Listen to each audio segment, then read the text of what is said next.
I think the one I enjoyed reading more than my husband. He does it really. He can do all Ce that. matin-là, un nuage sombre planait sur le palais de Buckingham, plus épais que le brouillard londonien qui adoucissait habituellement l'aube. Les grilles du palais, symbole de cérémonie et d'endurance, formaient désormais une barrière entre l'incrédulité du public et un chagrin trop immense pour être saisi. Vers 6 heures, des murmures se répandirent.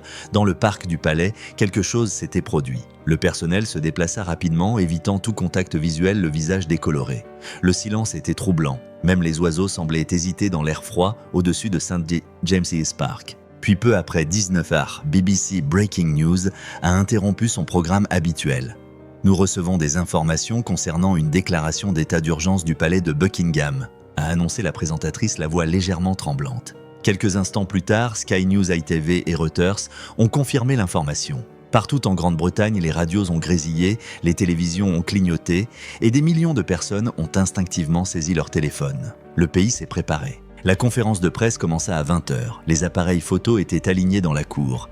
Les photographes levèrent leurs objectifs comme des soldats prêts au combat. La porte-parole royale, pâle et visiblement secouée, se dirigea vers le micro. D'une voix chargée d'émotion, elle lut les mots qui allaient bientôt faire la une des journaux du monde entier. C'est avec une profonde tristesse que Sa Majesté la Reine et la famille royale annoncent le décès de... Elle marqua une pause, inspira profondément et termina sa déclaration qui réduisit la Grande-Bretagne au silence. L'effet fut immédiat. En quelques minutes, les mots résonnèrent dans le monde entier, sur les autoradios de Sydney, sur les télévisions des cafés de New York et dans les cuisines silencieuses d'Édimbourg. Le Guardian qualifia cet événement de « moment qui a figé le temps ». La foule commença à se rassembler devant le palais de Buckingham, son nombre augmentant de minute en minute. Touristes et londoniens se tenaient côte à côte, beaucoup brandissant un petit Union Jack, d'autres des fleurs ou des chapelets. Sous les flashs des appareils photo, l'Union Jack flottait en berne au-dessus du palais. Ce spectacle brisait les cœurs et les unissait d'un seul souffle. On ressentait le chagrin comme la pluie et le vent, écrivait Lucy Manning, journaliste au Times. C'était comme si Londres elle-même avait cessé de respirer. Dans toute la capitale, la circulation s'est ralentie. Les chauffeurs de taxi ont baissé le volume de leur radio, les usagers se sont arrêtés en cours de route et dans les pubs où le journal télévisé du matin était diffusé sur des écrans en sourdine, les clients sont restés immobiles. Même le carillon de Big Ben sonnait plus lourd, plus lent, comme s'il annonçait non pas l'heure, mais la fin. Au palais, l'émotion et l'ordre s'entrechoquaient. Le secrétaire particulier parcourait les couloirs de marbre à toute vitesse, serrant contre lui des dossiers remplis de brouillons de déclarations de plans d'urgence et d'appels téléphoniques de contacts gouvernementaux. Les assistants royaux parlaient à voix basse, évitant soigneusement le mot désormais trop lourd à prononcer. La reine était assise dans son bureau privé entourée de ses enfants et petits-enfants. Son sang-froid, forgé par une vie de service public, demeurait intact, mais ses mains tremblaient légèrement tandis qu'elle serrait un simple mouchoir blanc brodé de ses initiales. Selon BBC Newsnight, le protocole de crise du palais baptisé « Opération Répit » a été activé en quelques minutes. Les responsables gouvernementaux ont été alertés, le Premier ministre informé et des canaux de communication ont été ouverts avec les dirigeants mondiaux. En quelques heures, les condoléances ont afflué. Le président américain Donald Trump a qualifié cet événement de « fin d'une ère de dignité et de devoir ». Le président français Emmanuel Macron l'a décrit comme une blessure non seulement pour la Grande-Bretagne, mais pour tous ceux qui croient en la grâce de la continuité. Pendant ce temps, la foule s'accumulait devant le palais de Buckingham. Les équipes de télévision se bousculaient pour prendre position tandis que les journalistes donnaient des nouvelles en direct à voix basse. C'est surréaliste, a déclaré un correspondant de CNN. Le palais symbole même de la résistance est plongé dans le silence. Les réseaux sociaux ont explosé de tristesse. Des hashtags comme #perte royale, à deuil dit Buckingham et Salve à Dieu. Et la couronne ont dominé les tendances du monde entier. En une heure, plus de 40 millions de publications ont été partagées chacune, telle une bougie numérique allumée en souvenir. Mais au milieu de ce raz-de-marée émotionnel, des questions ont commencé à surgir. Que s'est-il passé exactement ? Pourquoi maintenant ? Était-ce soudain ? Le palais, fidèle à sa politique de communication stricte, a refusé de donner plus de détails. Seule la déclaration officielle a été le mot de la fin. Ce silence, bien que digne, a laissé place aux spéculations. Les tabloïds se sont empressés de combler le vide, citant des sources anonymes et ravivant de vieilles rumeurs sur une santé déclinante, des conflits familiaux et le stress des devoirs royaux. Pourtant, le ton même de la part des médias les plus sensationnels était inhabituellement respectueux. La monarchie avait longtemps été le fondement de l'identité britannique stable, immuable et en quelque sorte éternelle. Mais ce matin-là, le peuple britannique la vit vaciller pour la première fois depuis des décennies. Nous ne pleurons pas seulement une personne, a déclaré l'historienne Margaret Delaney sur BBC Radio 4. Nous pleurons une époque. La continuité de la monarchie était le réconfort de la nation. Et soudain, elle a été ébranlée. À Westminster, le Premier ministre a convoqué une session d'urgence et qualifié l'événement de « tragédie nationale transcendant la politique ». Les drapeaux de tous les bâtiments gouvernementaux ont été mis en berne. L'archevêque de Canterbury a publié une déclaration exhortant le pays à puiser la force dans le deuil partagé. Même en Écosse, où le sentiment républicain était souvent très fort, les églises ont ouvert leurs portes à la prière. À midi, une atmosphère solennelle d'unité s'était installée en Grande-Bretagne. À Manchester, des écoliers déposaient des couronnes de papier sur les grilles des écoles. À Cardiff, des gens se rassemblaient devant les bâtiments gouvernementaux pour chanter des hymnes. À Belfast, des bougies brûlaient sous la pluie. Sur tout le continent, des monuments tamisaient leurs lumières en hommage. La Tour Eiffel, l'Opéra de Sydney et l'Empire State Building de New York brillaient tous faiblement de couleurs de deuil. De retour à Londres, la pluie s'est mise à tomber. Ce n'était pas fort, juste une légère bruine qui faisait scintiller les fleurs devant les grilles du palais. Quelqu'un a commencé à chanter « God Save the King » et d'autres l'ont rejoint doucement. L'hymne national, autrefois symbole de force et de fierté, résonnait désormais comme une prière portée à travers la brume. À la tombée de la nuit, un unique projecteur éclairait l'Union Jack toujours en berne. Les présentateurs de télévision du monde entier reprenaient les mêmes mots « Le Royaume-Uni est en deuil ce soir ». Mais à Buckingham Palace, l'histoire ne faisait que commencer. Derrière ces grilles de fer verrouillées, une famille n'a pas seulement affronté l'histoire, elle l'a vécue. Tandis que la pluie s'intensifiait sur Londres, le monde extérieur du palais de Buckingham pleurait la famille à l'intérieur. Les rues étaient emplies de murmures et de lueurs de bougies. Mais à l'intérieur de ces murs anciens, le temps semblait suspendu. Ce qui avait été autrefois un lieu de routine et de rythme royal était désormais plongé dans le silence, seulement interrompu par le léger bruit des pas sur le sol de marbre. Le parfum d'Élise emplissait déjà les couloirs, se mêlant au bois poli et au léger arôme du thé refroidi quelques heures plus tôt. La reine était assise dans la salle d'audience privée, entourée de sa famille la plus proche. Les lourds rideaux de brocart étaient tirés baignant la pièce d'une faible lumière, même si c'était encore le matin. Les conseillers allaient et venaient de la voix basse, le visage pâle. Plus tard, un courtisan de haut rang fit remarquer que le chagrin et le devoir s'affrontaient dans cette salle et aucun ne cédait. Le prince William et la princesse Catherine sont arrivés discrètement par la porte nord, escortés par les gardes du palais pour éviter la presse qui les attendait. Leurs visages étaient tirés, leurs expressions indéchiffrables. Le prince Harry, désormais installé à l'étranger, était en route depuis la Californie. Son vol a été retransmis en direct par toutes les grandes chaînes d'information. C'est surréaliste, a remarqué un correspondant de la BBC. Même en deuil, la famille royale ne peut échapper au regard du monde entier. Le palais fonctionnait selon un plan longuement répété mais rarement exécuté baptisé « Opération Réconfort ». Ce plan détaillait chaque protocole à suivre en cas de perte royale, les annonces, à faire les ordres à donner et même la synchronisation des cloches des églises du royaume. Mais malgré toute cette précision, l'aspect humain était insurmontable. Le personnel pleurait en silence dans les coins. Le chef ordonna à sa brigade de suspendre les repas. Dans les écuries royales, un seul palefrenier déposa une couronne de roses de roses blanches au stall des chevaux, un geste de respect personnel rarement vu dans la vie publique. Dans la chapelle royale, des bougies brûlaient sous les vitraux. L'aumônier royal, la voix chargée d'émotion, récitait des prières pour les défunts, tandis que les courtisans inclinaient la tête.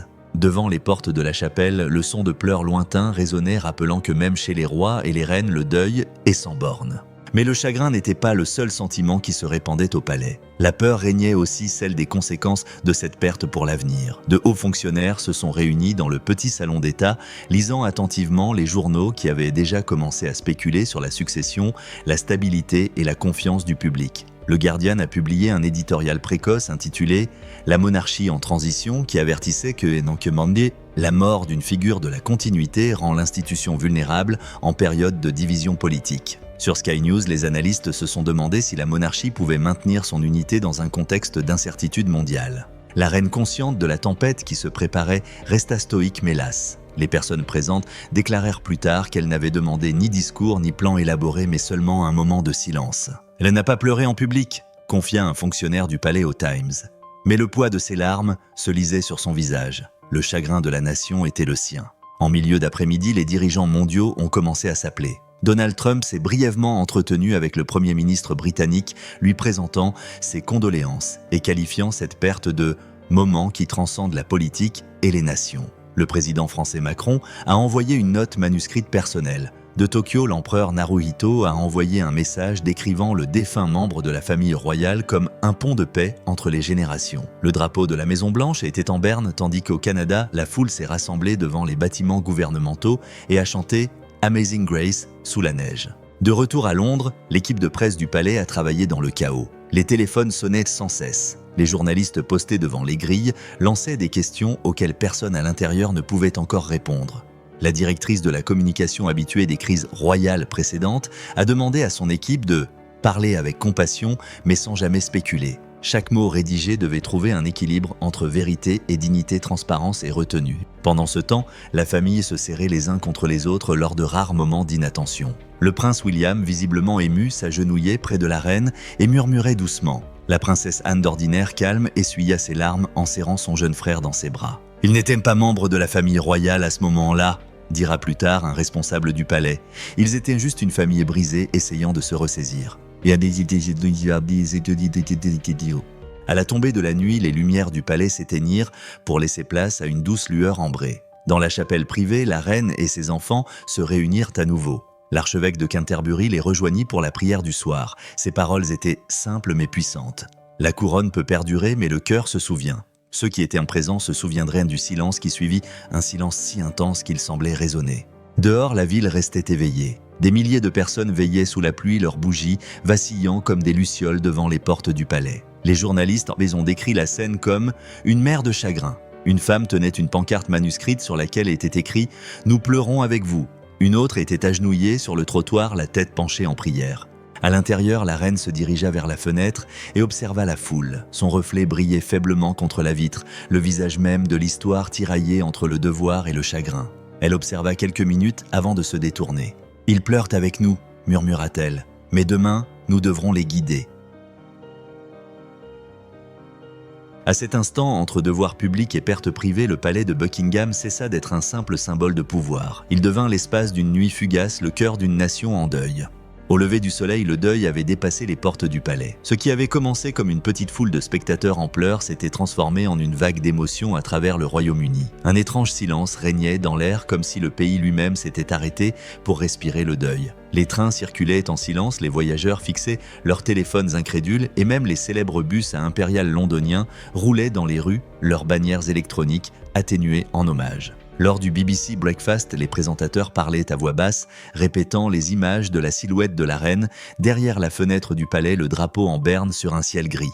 Dans tout le pays, les mêmes images défilaient, sans cesse, non pas pour choquer, mais parce que personne ne pouvait détourner le regard. « C'est comme perdre un membre de la famille », a déclaré une femme interviewée devant le château de Windsor, un bouquet de lys blanc à la main. D'Édimbourg à Belfast, de Cardiff à Manchester, le chagrin était palpable. En Écosse, les cloches des églises sonnaient dans les rues embrumées, résonnant au-dessus des lacs et des montagnes. Au pays de Galles, les écoliers se tenaient dans les auditoriums pour chanter « God Save the King », leur voix tremblant doucement, tandis que les enseignants essuyaient leurs larmes. Et en Irlande du Nord, où la politique avait souvent divisé la population, des foules se rassemblaient devant les mairies unies dans une prière silencieuse.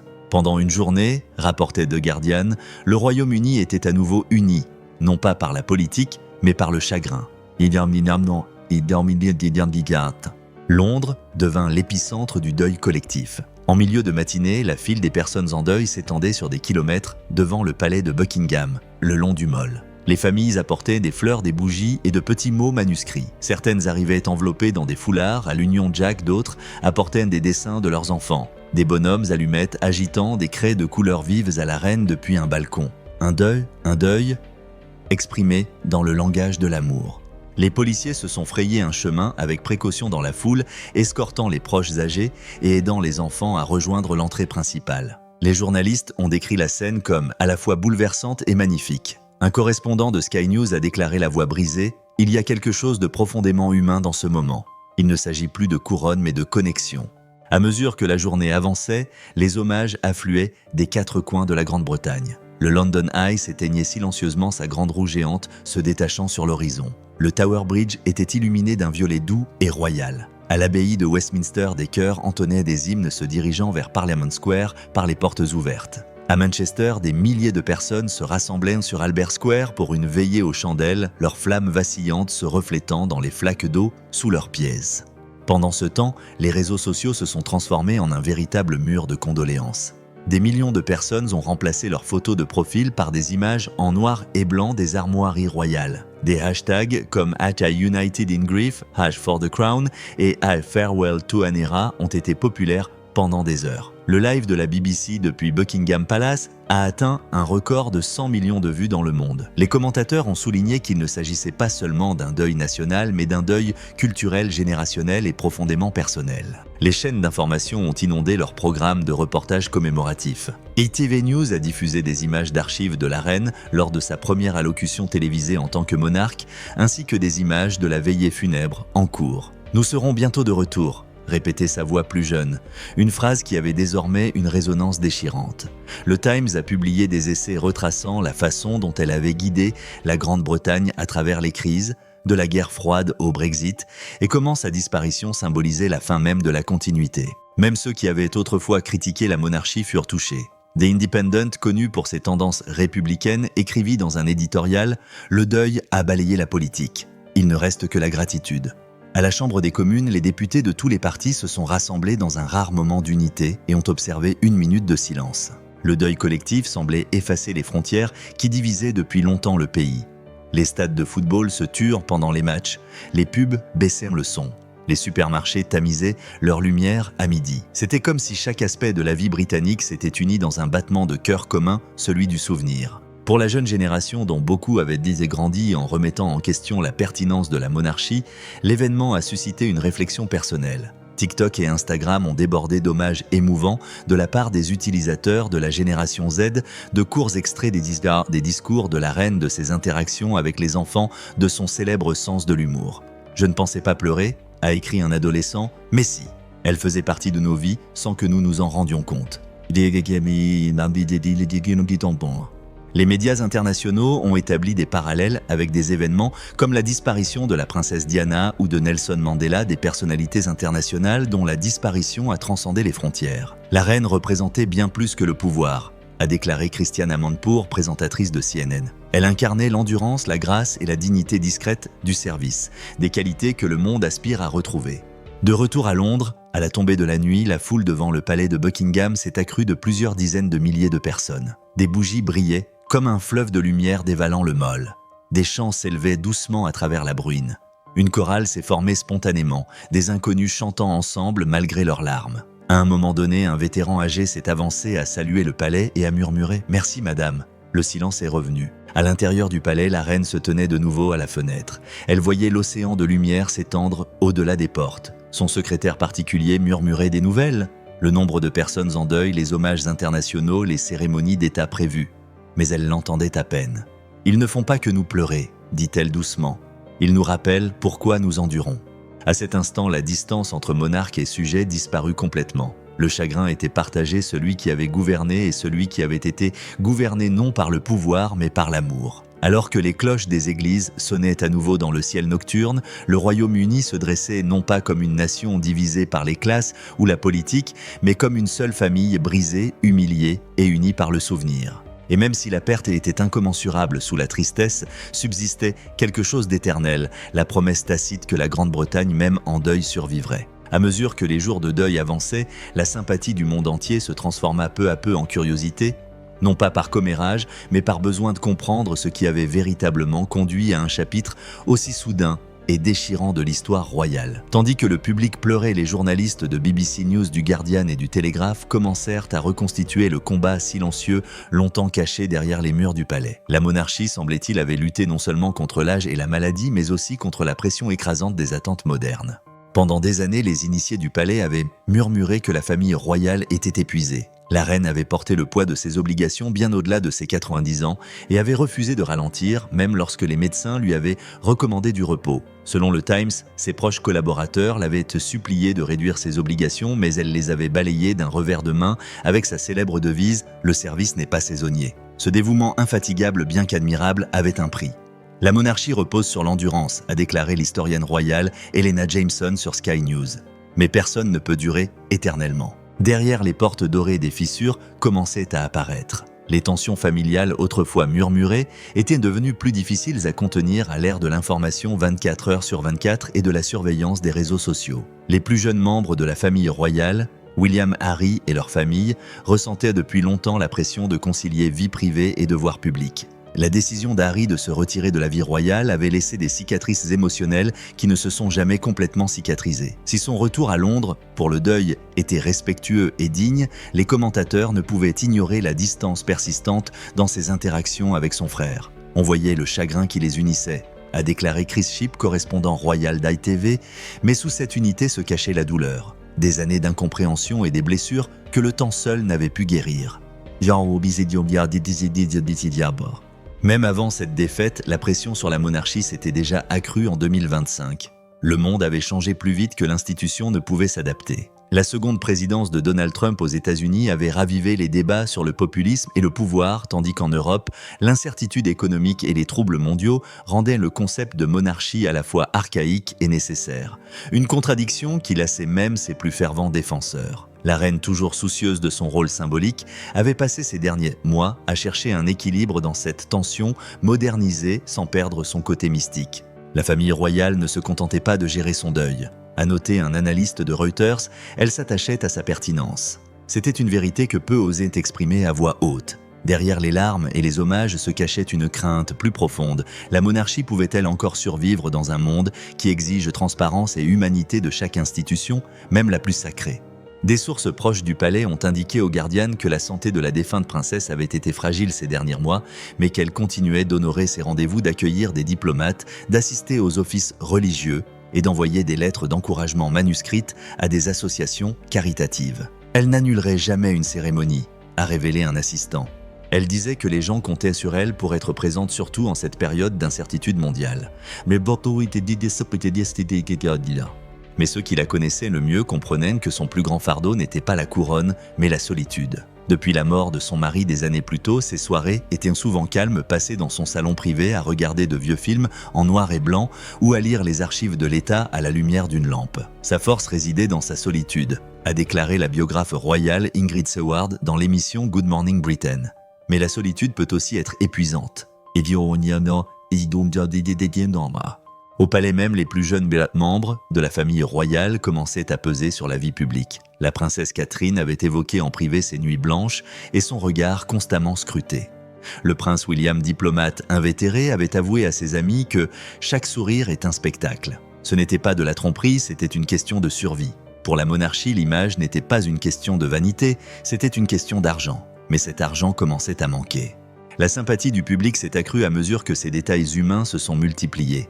Le Daily Telegraph a publié une tribune intitulée « Même les membres de la famille royale se brisent » qui a largement résonné sur les réseaux sociaux. Les commentateurs ont souligné que le mantra de la reine « Ne jamais se plaindre, ne jamais s'expliquer », bien que noble, avait également érigé un mur émotionnel entre la monarchie et son peuple. Aujourd'hui, alors que le palais était en deuil public, ce mur s'est effondré, révélant une famille non pas au-dessus de la souffrance humaine, mais façonnée par elle.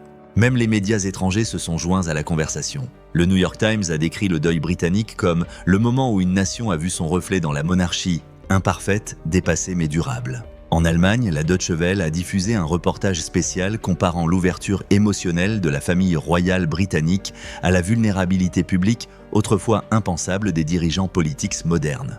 La survie de la monarchie, concluait l'article, ne dépend pas du pouvoir mais de l'empathie. Et il s'est avéré que l'empathie était une qualité que la famille royale apprenait enfin à manifester. Dans un rare message personnel diffusé par le service de presse du palais, le prince William a remercié le public pour son soutien et a écrit « Le deuil nous rappelle que l'amour ne se mesure pas en années, mais en moments partagés. » Ces mots ont trouvé un écho dans le monde entier, partagés par des millions de personnes qui ont vu une monarchie d'un nouveau genre moins raffinée, plus humaine. Pendant ce temps, des discussions discrètes sur la réforme avaient débuté au palais de Buckingham. Les conseillers ont discuté de l'évolution de l'institution dans un monde post-traumatique. Certains ont proposé de réduire les fonctions royales et d'accroître la transparence des organismes de bienfaisance. D'autres ont suggéré une transition vers l'engagement numérique, diffusion en direct séance de questions-réponses ouvertes et témoignages personnels, pour renouer avec les jeunes générations. Il s'agissait comme l'a décrit BBC World News, d'une monarchie à la croisée des chemins, coincée entre l'histoire et l'humanité. Malgré tout cela, la leçon finale de la reine persistait. Sa mort marquait non seulement la fin d'une époque, mais aussi le début d'un jugement, un appel à l'introspection pour l'institution qu'elle avait soutenue. Sous les perles, les processions et le faste se cachait une vérité que la nation ne pouvait plus ignorer, même les couronnes peuvent céder sous le poids de l'humanité. Comme l'a dit doucement un endeuillé lors d'une retransmission en direct depuis Windsor, elle nous a portés si longtemps. Il est peut-être temps pour nous de les porter. Et dans cette seule phrase résidait peut-être la fragile promesse d'une monarchie renaissante. Non pas intouchable, mais comprise.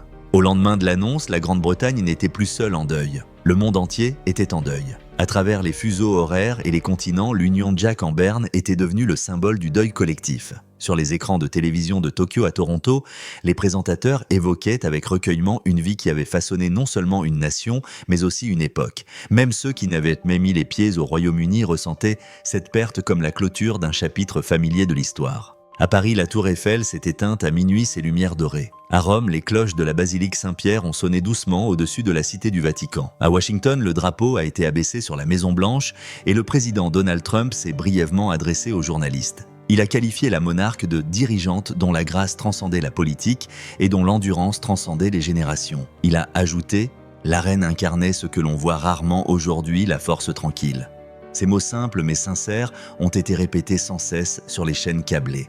Dans le Commonwealth, l'émotion fut encore plus intense. Des rues de Sydney au village du Kenya, des rassemblements spontanés ont eu lieu. Au Canada, le Premier ministre Justin Trudeau a retenu ses larmes en la décrivant comme « le fil qui unit le Commonwealth malgré les tempêtes et le soleil ». En Inde, pays autrefois marqué par ses cicatrices coloniales, les hommages furent d'une tendresse surprenante. Les présentateurs l'ont qualifié de « monarque qui a grandi avec l'histoire et non contre elle ». En Australie, des fleurs et des lettres manuscrites ont afflué dans les bureaux du gouvernement, beaucoup étant simplement adressés à Sa Majesté avec amour. Même en dehors de la politique, des dirigeants mondiaux de tous horizons lui ont rendu hommage. Le pape François a prié pour une vie au service de l'humanité. Elon Musk a publié un tweet rare et solennel. Même les règnes les plus longs doivent prendre fin. Le service est éternel. Depuis Hollywood, Meryl Streep l'a qualifiée de « dernière d'une génération qui a montré l'exemple et non la taille ». Taylor Swift a dédié un concert londonien à sa mémoire, déclarant doucement au public « Ce soir, nous chantons pour une femme qui a donné sa vie à l'histoire ». Les réseaux sociaux sont devenus un mémorial vivant. TikTok a été inondé de montages des plus beaux moments de la reine de ses émissions radiophoniques en temps de guerre à sa conversation enjouée avec l'ours Paddington. Sur Instagram, célébrités et simples citoyens ont partagé des photos du palais baigné de lumière. Des hashtags comme #ThankYouMa'am et #The Crown Endures ont réuni des milliards de voix lors d'une même veillée numérique. Les journaux internationaux ont publié des unes noires. Le New York Times titrait « Le monde pleure sa reine ». Le Monde la décrivait comme la dernière grande dame du siècle. Même le journal russe Izvestia a publié un rare hommage la qualifiant de « visage de la stabilité dans un monde en proie au chaos ». Pendant ce temps à Londres, la salle de presse du palais devint le centre névralgique du deuil mondial. Des dizaines de téléphones sonnèrent sans interruption. Les transcriptions des déclarations des dirigeants mondiaux étaient compilées toutes les heures. Les courtisans, encore sous le choc de leur perte personnelle, devaient gérer la logistique internationale. On avait l'impression que le monde entier avait les yeux rivés sur Buckingham Palace, déclara un responsable du palais dans une interview au Guardian. Nous ne gérions pas seulement une tragédie familiale, nous coordonnions une tragédie mondiale. Au cœur de la cérémonie, les analystes politiques ont commencé à débattre de la signification de ce moment pour le monde moderne. La monarchie, souvent perçue comme un vestige de l'impérialisme, avait démontré de manière inattendue son importance émotionnelle mondiale. BBC World News a rapporté des records d'audience tandis que les commentateurs se demandaient si le soft power de la famille royale britannique, son influence culturelle, allait désormais s'accroître plutôt que diminuer. À une époque de division, a observé le Dr Peter Hall, stratège politique, le décès de la reine a créé un moment d'unité dont les politiciens ne pouvaient que rêver. À Washington, le Congrès américain a observé une minute de silence. À Berlin, la porte de Brandebourg était illuminée de pourpre royal. Au Cap, l'archevêque Thabo Magoba a célébré une messe à laquelle ont assisté des milliers de personnes. Il a déclaré « Elle nous a appris que le pouvoir n'a pas besoin de rugir. Il peut murmurer et se faire entendre dans le monde entier. » Au fil des hommages, des anecdotes inattendues ont émergé de petits moments révélant l'humanité de la monarque. Une ancienne jardinière du palais de Windsor a raconté comment elle insistait pour planter des arbres pour chacun de ses petits-enfants afin qu'ils aient toujours un souvenir vivant de leur famille. Une infirmière kenyane se souvient avoir reçu une lettre manuscrite de sa part après une rencontre fortuite dans un hôpital lors d'une visite royale. Elle se souvenait de mon nom, a-t-elle confié à Al Jazeera en larmes. Je n'étais personne, mais elle me donnait l'impression d'être quelqu'un. Ces histoires ont permis au monde de pleurer non pas la couronne elle-même, mais la personne qui la porte. Des commentateurs de CNN à Dédalus ont souligné que le décès de la monarque dans un contexte de lassitude politique et de cynisme numérique rappelait à chacun ce qu'est un véritable service. Elle n'avait pas besoin d'être tendance, a commenté le Washington Post. Elle était simplement présente et cela suffisait. De retour à Londres, le successeur de la reine désormais confronté à la tâche monumentale de guider la monarchie dans sa transition, la plus délicate de l'histoire moderne, a publié une déclaration remerciant la communauté internationale. « Ma famille et moi sommes profondément touchés par votre gentillesse », pouvait-on y lire. « Ma mère appartenait au monde et le monde appartient désormais à sa mémoire. » L'espace d'un instant, la politique, la nationalité et l'idéologie s'estompèrent. Des villes animées au village. Silencieux, les bougies vacillaient aux fenêtres, les cloches des églises sonnaient dans une harmonie lointaine et une pensée résonna à travers le pays. Quelque chose d'éternel s'était écoulé, mais quelque chose d'intemporel subsistait. Même en plein deuil, le message de la monarchie avait transcendé toutes les frontières service, continuité et grâce. Et à la fin de l'émission de la BBC World Service, ce soir-là, la présentatrice a résumé ce que des milliards de personnes ressentaient sans pouvoir encore exprimer. Elle n'était pas seulement la reine de Grande-Bretagne, elle était la boussole du monde et ce soir son aiguille tremble. Le matin des funérailles nationales s'annonça gris et lourd comme si le ciel lui-même partageait la douleur de la nation. Les rues de Londres étaient méconnaissables, bordées de rangées de personnes en deuil silencieuses, l'air lourd de solennité. De Westminster à Buckingham Palace, des bannières noires flottaient dans une brise légère. Les cloches de l'abbaye de Westminster sonnèrent une dernière fois profondes et sonores, résonnant dans toute la ville comme le battement de cœur de l'histoire elle-même. Les écrans de télévision du monde entier diffusaient la même image, le lent cortège du carrosse royal drapé de l'étendard royal, traversant la capitale qu'il avait aimée et servi. Le cercueil orné de lys blancs et de roses des jardins du palais brillait faiblement dans la douce lumière matinale. Derrière lui marchait la famille royale, le visage pâle, le pas posé. Un tableau de dignité et de perte. La reine fragile mais déterminée observait le cortège en silence. Ses mains gantées serrées sur ses genoux, le regard fixé droit devant. Aux yeux des millions de spectateurs du monde entier, elle apparaissait telle qu'elle avait toujours été stoïque, gracieuse, imperturbable. Mais ses proches voyaient ce que les caméras ne voyaient pas, le tremblement de son menton, la respiration saccadée à chaque coup de carillon. Une atmosphère presque sacrée régnait dans l'abbaye de Westminster. Les dirigeants mondiaux remplissaient plus de les bancs, le président Trump et la première dame Melania, le président Macron, le premier ministre Sunak, l'empereur Naruhito, du Japon et des dizaines de monarques et de présidents, tous réunis sous la voûte de pierre. La voix de l'archevêque de Canterbury résonnait doucement dans le silence, ces mots résonnant d'une charge intemporelle. Le service n'est pas une question de pouvoir, c'est l'amour en action. Aujourd'hui, nous pleurons un serviteur de cette vérité.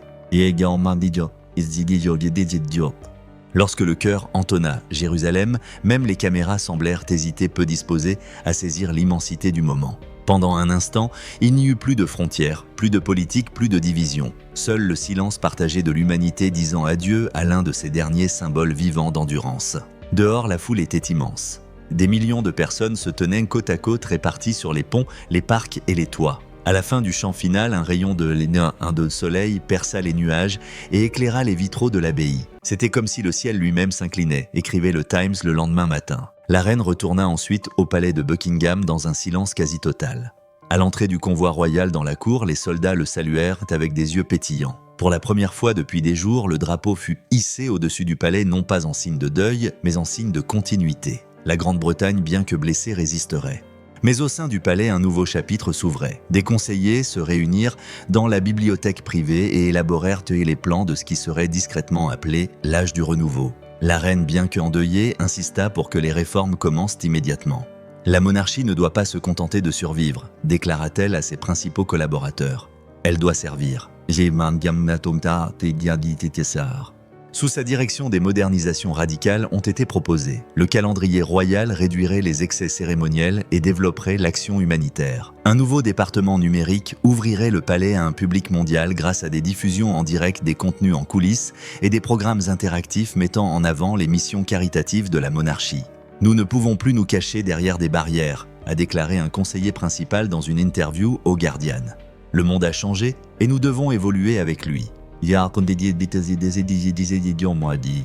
les semaines qui suivirent, cet esprit de renouveau se répandit bien au-delà de Londres. Partout en Grande-Bretagne, des communautés qui s'étaient autrefois senties déconnectées de la monarchie commencèrent à se reconnecter. Les écoles organisèrent des journées de service pour commémorer l'héritage de la reine. Des bénévoles inondèrent les œuvres caritatives de dons. La tragédie qui avait brisé le cœur de la nation commença à la reconnecter. L'opinion publique a radicalement changé. Les sondages YouGov ont montré une hausse de 30% de la sympathie envers la famille royale. Même les jeunes générations autrefois indifférentes à la monarchie ont commencé à manifester un regain d'intérêt. « C'est étrange », a déclaré un étudiant lors d'une interview accordée à la BBC dans la rue. « Ils se sentent enfin humains comme nous. C'est peut-être ce dont nous avions besoin. » À l'international, l'influence de la monarchie prit une nouvelle dimension. Les dirigeants mondiaux saluèrent la transparence et la compassion du palais. Une minute de silence fut observée lors d'une session extraordinaire des Nations Unies pour une souveraine dont l'humanité transcenda son règne. À Washington, le président Trump proposa une initiative commémorative conjointe anglo-américaine dédiée au service mondial et au devoir civique. À Paris, le président Macron déclara « La Grande-Bretagne n'a pas perdu sa reine, elle a retrouvé son âme. » Mais au-delà de cette admiration mondiale, des défis se posaient. Certains affirmaient que moderniser la monarchie pourrait la démystifier. The Economist se demandait si une famille royale qui vit comme le peuple peut encore le gouverner. Les mouvements républicains en Écosse et en Australie prirent de l'ampleur et appelèrent à des référendums sur l'indépendance. Le débat était inévitable et peut-être même nécessaire. Pourtant, la reine resta imperturbable. Son dernier discours télévisé diffusé en direct devant plus d'1 milliard de téléspectateurs fut bref, émouvant et inoubliable. S'exprimant depuis son bureau privé, elle débuta non pas en tant que monarque, mais en tant que mère et grand-mère. « La perte est le prix de l'amour », dit-elle doucement, « et l'amour est la raison de notre persévérance. » Sa voix calme et pourtant déterminée semblait transpercer l'écran, recollant les morceaux d'un monde qui s'était effondré ces dernières semaines. Cette nuit-là, alors que le crépuscule tombait sur Londres, les jardins du palais brillaient de milliers de bougies déposées par les personnes en deuil. À l'intérieur, la reine se tenait de nouveau à la même fenêtre où elle avait vu son peuple se lamenter pour la première fois. Cette fois, ses larmes n'exprimaient pas seulement le chagrin, mais aussi la gratitude. La monarchie avait surmonté sa plus grande épreuve et survécu non pas en se retranchant dans le silence, mais en embrassant la vérité. Elle n'était plus le symbole lointain de l'empire qu'elle avait été autrefois. C'était quelque chose de plus humble et peut-être même de plus grand, le reflet du peuple qu'elle servait. Alors que le BBC World Service terminait son émission ce soir-là, la voix du présentateur portait une dernière pensée. L'histoire a vu de nombreuses couronnes tomber sous le poids de l'orgueil. Mais celle-ci perdure non pas parce qu'elle est parfaite, mais parce qu'elle a appris à être humaine. Les cloches de Westminster sonnèrent à nouveau dans la nuit silencieuse. Le passé était honoré. Le présent était apaisant. Et quelque part, entre les murs de cet ancien palais, l'avenir commençait déjà